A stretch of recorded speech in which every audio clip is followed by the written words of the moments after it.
ನಮಸ್ತೆ ಮಿತ್ರರೇ, ನೀವು ಅಕ್ಕಿಯ ಕಡುಬನ್ನು ತಿಂದಿರುವಿರಿ ಅಥವಾ ಬೇರೆ ವಿಧ ವಿಧದ ಕಡುಬುಗಳನ್ನು ತಿಂದಿರುವಿರಿ.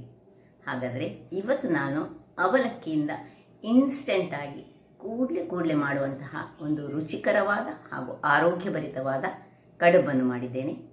ಹಾಗಾದರೆ ಈ ಕಡುಬನ್ನು ತಿನ್ನುವುದು ಯಾವುದರೊಟ್ಟಿಗೆ, ಅದಕ್ಕೊಂದು ಇನ್ನೊಂದು ಸ್ಪೆಷಲ್ ಆದ ಚಟ್ನಿಯನ್ನು ಮಾಡಿದ್ದೇನೆ. ಬಹಳ ಪರಿಮಳಯುಕ್ತವಾದ ಈ ಚಟ್ನಿಯನ್ನು ಹೇಗೆ ಮಾಡುವುದು ಎಂದು ನೋಡುವ ಮೊದಲು ಯಾರೆಲ್ಲ ನನ್ನ ಚಾನಲನ್ನು ನೋಡ್ತಿದ್ದೀರಿ, ಯಾರೆಲ್ಲ ಇನ್ನೂ ಸಬ್ಸ್ಕ್ರೈಬ್ ಮಾಡಿಲ್ಲ, ದಯವಿಟ್ಟು ಸಬ್ಸ್ಕ್ರೈಬ್ ಮಾಡಿ ಸಪೋರ್ಟ್ ಮಾಡಿ ಅಂತ ಹೇಳುತ್ತಾ ಬನ್ನಿ ಇವತ್ತು ಈ ರುಚಿಕರವಾದ ಕಡುಬನ್ನು ಹೇಗೆ ಮಾಡುವುದು ಎಂದು ನೋಡೋಣ. ಮಿತ್ರರೇ, ಇವತ್ತು ಅವಲಕ್ಕಿ ಕಡುಬು ಮಾಡೋಣ. ಅವಲಕ್ಕಿ ಕಡುಬಿಗೆ ನೋಡಿ, ಅವಲಕ್ಕಿ ಒಂದು ಬೌಲ್ ದಪ್ಪ ಅವಲಕ್ಕಿ ಬೇಕು ನಮಗೆ. ಹಾಗೂ ಇಲ್ಲಿ ನೋಡಿ, ಅರ್ಧ ಬೌಲ್, ಎಷ್ಟು ಅವಲಕ್ಕಿ ತೆಗೆದುಕೊಂಡಿದ್ದೇವೆ ಅದರ ಅರ್ಧ ಬೌಲ್ನಷ್ಟು ಇದು ತೊಗರಿಯ ಬೇಳೆ. ಇದನ್ನು ನೀರಿನಲ್ಲಿ ನಾನು 1.5 ಗಂಟೆಯಷ್ಟು ಕಾಲ ನೆನೆಸಿಟ್ಟುಕೊಂಡಿದ್ದೇನೆ. ಎಷ್ಟು ಅವಲಕ್ಕಿ ತೆಗೆದುಕೊಂಡಿದ್ದೇವೆ ಅದರದು ಅರ್ಧದಷ್ಟು ತೊಗರಿಬೇಳೆ, ಅಷ್ಟೇ ಅರ್ಧದಷ್ಟು ಅವಲಕ್ಕಿ, ಅರ್ಧದಷ್ಟು ಇದು ಕಡಲೆಬೇಳೆ. ಇದನ್ನು ಹಾಗೆ 1.5 ಗಂಟೆಯಷ್ಟು ನೆನೆಸಿಟ್ಟುಕೊಂಡಿದ್ದೇನೆ. ಒಂದು ಖಾರಕ್ಕೆ ತಕ್ಕಷ್ಟು ನಮಗೆ ಕಾಯಿ ಮೆಣಸು, ಒಂದು ತುಂಡು ಶುಂಠಿ, ಒಂದು ಅರ್ಧ ಇಂಚಿನಷ್ಟು ಶುಂಠಿ ಬೇಕು ನಮಗೆ. 1 ಬೌಲ್ನಷ್ಟು ಅಂದರೆ ಒಂದು 50 ಗ್ರಾಮ್ಸ್ನಷ್ಟು ನಮಗೆ ಫ್ರೆಶ್ ತೆಂಗಿನ ತುರಿ ಬೇಕು. ಮತ್ತೆ ಸ್ವಲ್ಪ ಕೊತ್ತಂಬರಿ ಸೊಪ್ಪು, ಉಪ್ಪು. ಇದನ್ನು ನಾವಿವತ್ತು ಹಬೆಯಲ್ಲಿ ಬೇಯಿಸ್ತಿದ್ದೇವೆ. ಇದಕ್ಕೆ ಎಣ್ಣೆ ಬೆಣ್ಣೆ ಏನು ಬೇಡ. ಬಹಳ ರುಚಿಕರವಾದ ಒಂದು ಆರೋಗ್ಯದಾಯಕವಾದ ಒಂದು ಅವಲಕ್ಕಿಯಿಂದ ಮಾಡಿದಂತಹ ಕಡುಬು. ಈಗ ಮೊದಲಿಗೆ ನಾನು ಈ ಅವಲಕ್ಕಿಯನ್ನು ಏನು ಮಾಡ್ತೇನೆ, ಚೆನ್ನಾಗಿ ತೊಳೆದಿದ್ರೆ ತುಂಬ ಕಸ ಕೊಳೆಯಲ್ಲಿರ್ತದೆ. ಇದನ್ನು ಚೆನ್ನಾಗಿ ತೊಳೆದು ಅರ್ಧ ಗಂಟೆಗಳ ಕಾಲ ನೆನೆಸಿಟ್ಟುಕೊಳ್ತೇನೆ. ಇಲ್ಲಿ ನೋಡಿ, ಅವಲಕ್ಕಿಯನ್ನು ನಾನು ಚೆನ್ನಾಗಿ ತೊಳೆದು ಸ್ವಲ್ಪವೇ ನೀರು ಹಾಕಿ ನೆನೆಸಿಟ್ಟುಕೊಂಡಿದ್ದೇನೆ. ಅರ್ಧ ಗಂಟೆ ಕಳೆಯಿತು. ಈಗ ಅರ್ಧ ಗಂಟೆ ಸಾಕು, ಹೆಚ್ಚು ಅರ್ಧ ಗಂಟೆಗಿಂತ ಹೆಚ್ಚು ಸಹ ನೀವು ಇಟ್ಟುಕೊಳ್ಬಹುದು. ಈಗ ಸಣ್ಣ ಒಂದು ಮಿಕ್ಸಿ ಜಾರನ್ನು ತೆಗೆದುಕೊಂಡು ಇದಕ್ಕೆ ಅರ್ಧ ಇಂಚಿನಷ್ಟು ಶುಂಠಿ, ಅಥವಾ ನೀವು ದೊಡ್ಡ ಬೇಕಿದ್ರೆ ದೊಡ್ಡದು ಮಿಕ್ಸಿ ಜಾರ್ ತೆಗೆದುಕೊಳ್ಬಹುದು. ಇದು ಖಾರಕ್ಕೆ ತಕ್ಕಷ್ಟು, ನಿಮ್ಗೆ ಹೆಚ್ಚು ಖಾರ ಬೇಕಿದ್ರೆ ಹೆಚ್ಚು, ಇಲ್ಲದ್ರೆ 1 ಹಾಕಿದ್ರು ಸಹ ಸಾಕಾಗ್ತದೆ. ಈ ಕಡಲೆಬೇಳೆ ಮತ್ತು ತೊಗರಿ ಬೇಳೆಯನ್ನು ಈಗ ನಾವು ಸ್ವಲ್ಪ ಉಪ್ಪು ಹಾಕೊಂಡು ತರಿಯಾಗಿ ರುಬ್ಬಿಕೊಳ್ಳೋಣ. ವೀಕ್ಷಕರೇ, ಇಲ್ಲಿ ನೋಡಿ, ಹೀಗೆ ಇಷ್ಟು ತರಿ ಆಗಬೇಕು. ಇದೀಗ ನಾನು ಸುರಿಗೆ ತೊಗರಿ ಬೇಳೆಯನ್ನು ರುಬ್ಬಿಕೊಂಡದ್ದು. ಹಾಗೆ ತುಂಬ ನೈಸ್ ಬೇಡ. ಹೀಗೆ ಇದರಲ್ಲಿ ಇನ್ನು ನೋಡಿ, ಇದಕ್ಕೆ ರುಬ್ಬುವಾಗಲೇ ಸ್ವಲ್ಪ ಉಪ್ಪು ಹಾಕೊಂಡಿದೆ.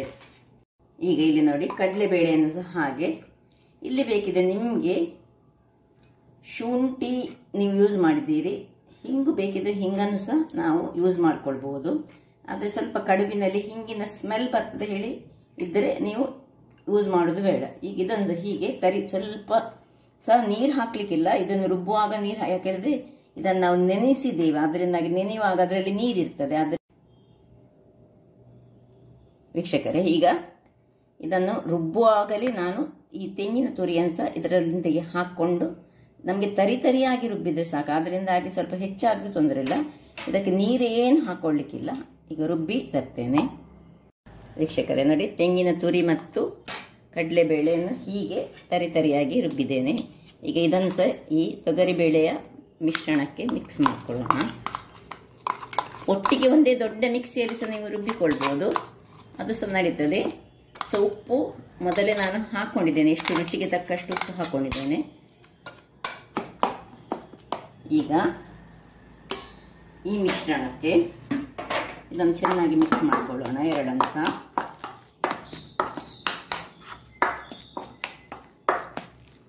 ಇಲ್ಲಿ ನಾವು ನೆನೆಸಿಟ್ಟುಕೊಂಡಂತಹ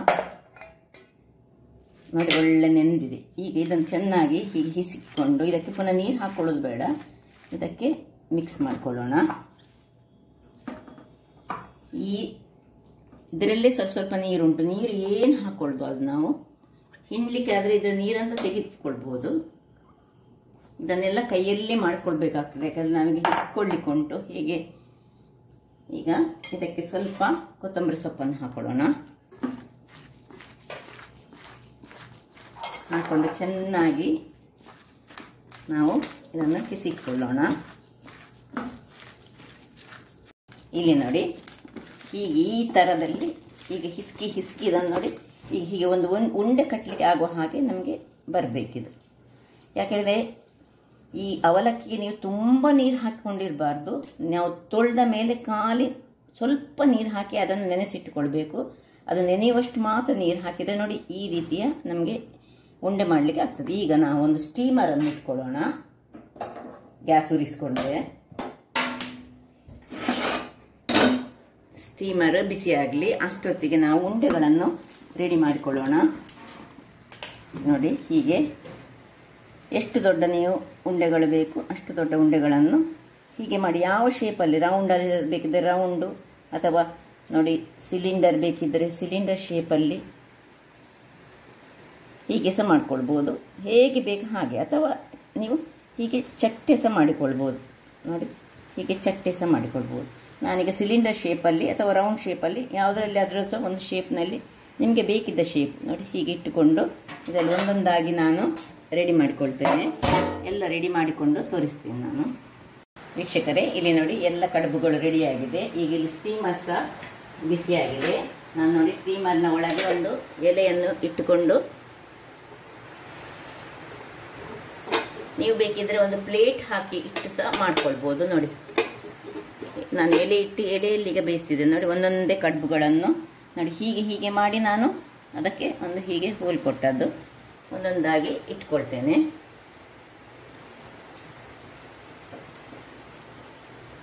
ಇಲ್ಲಿ ಒಂದು ನಡುವಲ್ಲಿ ಇದಕ್ಕೆ ಹೋಲ್ ಕೊಡುವ. ಯಾಕೆ ಹೇಳಿದರೆ ಇಲ್ಲಿಂದ ಆವಿ ಬರಲಿ ಹೇಳಿ, ಎಲ್ಲೆಲ್ಲ ಹೋಲ್ಸ್ ಉಂಟು ಅದರಲ್ಲೆಲ್ಲ ಆವಿ ಬಂದು ಕೊಡಲಿ ಅಂತ ಹೇಳಿ.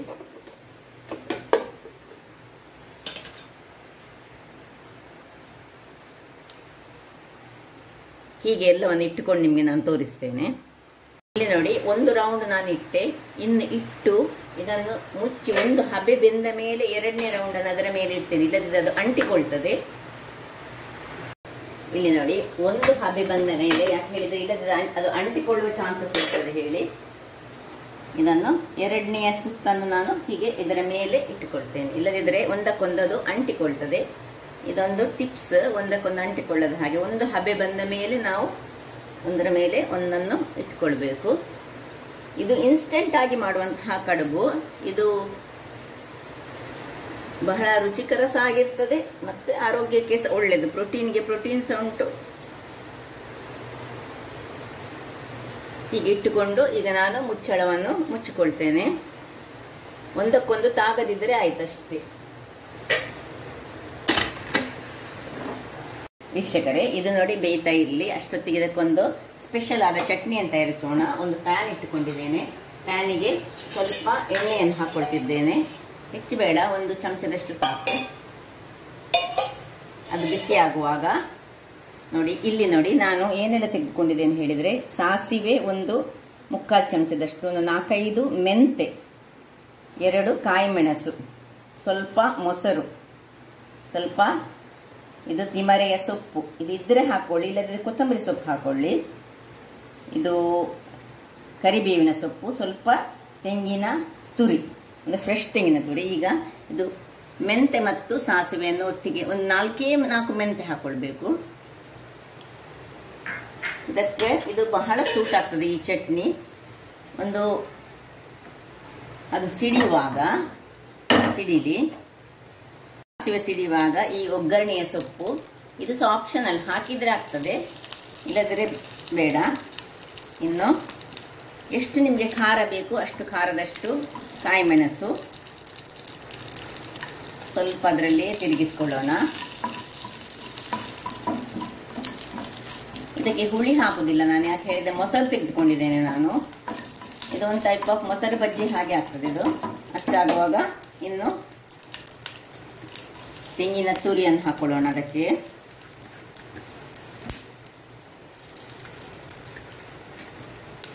ತೆಂಗಿನ ತುರಿ ಸ್ವಲ್ಪ ಅದರಲ್ಲಿ ಬಾಡುವಾಗ ಈ ತಿಮರೆ ಅಥವಾ ಕೊತ್ತಂಬರಿ ಸೊಪ್ಪಿದ್ರೆ ಹಾಕೊಳ್ಳಿ, ಯಾವ ಸಾಕ್ತದೆ. ಇನ್ನು ಆಫ್ ಮಾಡ್ಕೊಳ್ಳೋದು. ಇದು ತಿಮರೆ ಎಲ್ಲ ಹೆಚ್ಚು ಇದಾಗಲಿಕ್ಕಿಲ್ಲ, ಫ್ರೈ ಆಗಲಿಕ್ಕಿಲ್ಲ. ಜಸ್ಟ್ ಇದರಲ್ಲಿ ಈಗ ಇದು ತಣ್ಣಗಾದ್ಮೇಲೆ ಇದಕ್ಕೆ ಸ್ವಲ್ಪ ಉಪ್ಪನ್ನು ಹಾಕ್ಕೊಳ್ತೇನೆ. ನೋಡಿ ವೀಕ್ಷಕರೇ, ಇದೀಗ ತಣ್ಣಗಾಗಿದೆ. ಇದನ್ನು ನಾನು ಒಂದು ಸಣ್ಣ ಜಾರಿಗೆ ಹಾಕಿ, ಮಿಕ್ಸಿ ಜಾರಿಗೆ ಹಾಕಿ ಒಳ್ಳೆ ಫೈನಾಗಿ ಸ್ವಲ್ಪ ತೆಳುವಾಗಿ ರುಬ್ಬಿ ತರ್ತೇನೆ. ಸ್ವಲ್ಪ ನೀರು ಸಹ ಹಾಕ್ಕೊಳ್ತೇನೆ, ಉಪ್ಪು ಹಾಕ್ಕೊಳ್ತೇನೆ. ನೋಡಿ, ಸ್ವಲ್ಪ ರುಚಿಗೆ ತಕ್ಕಷ್ಟು ಉಪ್ಪು ಮತ್ತು ಸ್ವಲ್ಪ ನೀರು ಹಾಕಿ ಗ್ರೈಂಡ್ ಮಾಡಿ ತರ್ತೇನೆ. ವೀಕ್ಷಕರೇ, ಇಲ್ಲಿ ನೋಡಿ ನೋಡಿ ಇಷ್ಟು ಗ್ರೈಂಡ್ ಮಾಡಿ ತಂದಾಗ ಇನ್ನು ಇದನ್ನು ನೋಡಿ ಇಂಥ ಪರಿಮಳ. ಮೆಂತೆ ಒಂದು 4 ಕಾಳು ಬಿದ್ದರೆ ಸಾಕು. ಸಾಸಿವೆ ಮತ್ತು ಮೆಂತೆಯ ಒಂದು ಘಮ ಉಂಟಲ್ಲ ಈ ಚಟ್ನಿಯಲ್ಲಿ ಅಡಗಿಕೊಂಡಿದೆ. ಈಗ ಇದಕ್ಕೆ ನಾವು ಈ ಮೊಸರು ತೆಗೆದಿಟ್ಕೊಂಡಂತಹ ಮೊಸರನ್ನು ಇದಕ್ಕೆ ಮಿಕ್ಸ್ ಮಾಡೋಣ. ಈ ಒಂದು ಕಾಂಬಿನೇಷನ್ ಉಂಟಲ್ಲ, ಈ ಅವಲಕ್ಕಿಯ ಕಡಬಿಗೆ ಇದರಲ್ಲಿ ಇದನ್ನು ಇನ್ನೂ ಸಹ ಬೇಕಿದ್ರೆ ನೀರು ಮಾಡಿಕೊಂಡು ಸಹ ನಾವು ತಿನ್ಬೋದು, ಅಥವಾ ಇಷ್ಟು ದಪ್ಪದಲ್ಲಿ ಸಹ ನಾವು ಯೂಸ್ ಮಾಡ್ಕೊಳ್ಬೋದು. ಬಹಳ ರುಚಿಕರವಾಗಿರ್ತದೆ. ಅದರೊಟ್ಟಿಗೆ ನಾನು ತಿಮರೆಯನ್ನು ಹಾಕಿದ್ದೇನೆ, ಬ್ರಾಹ್ಮಿಯ ಲೀಫನ್ನು ಹಾಕಿದ್ದೇನೆ. ಅದು ಸಹ ಬಹಳ ಏನು ಪರಿಮಳ, ಏನು ನೋಡಿ ಹೊರಗಿನದೇ ಬರೀ ಪರಿಮಳ ಬರ್ತದೆ, ರುಚಿ ಇನ್ನೂ ಅದ್ಭುತ ಆಗಿರ್ತದೆ ನೋಡಿ. ಬಹಳ ಸೊಗಸಾಗಿದೆ. ಇಲ್ಲಿಗೆ ಇದು ಬೇಯಲಿ. ಒಂದು 10 ನಿಮಿಷ ಆಯಿತು ವೀಕ್ಷಕರೇ, 15 ನಿಮಿಷ ಕಳೆದಿದೆ. ನೋಡುವ,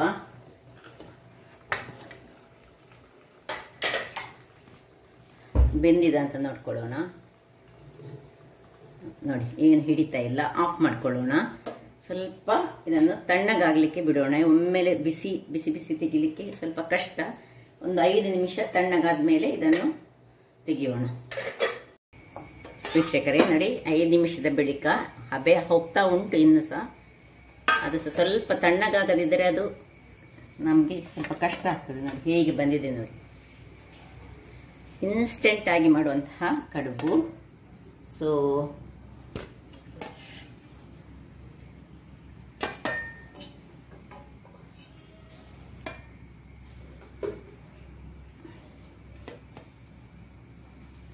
ಇದು ನುಚ್ಚಿನ ಉಂಡೆ ಮಾಡ್ತೇವಲ್ಲ, ನುಚ್ಚಿನ ಕಡುಬು ಮಾಡ್ತೇವೆ ನೋಡಿ, ಅದರ ಹಾಗೆ ಇದು ಸಹ.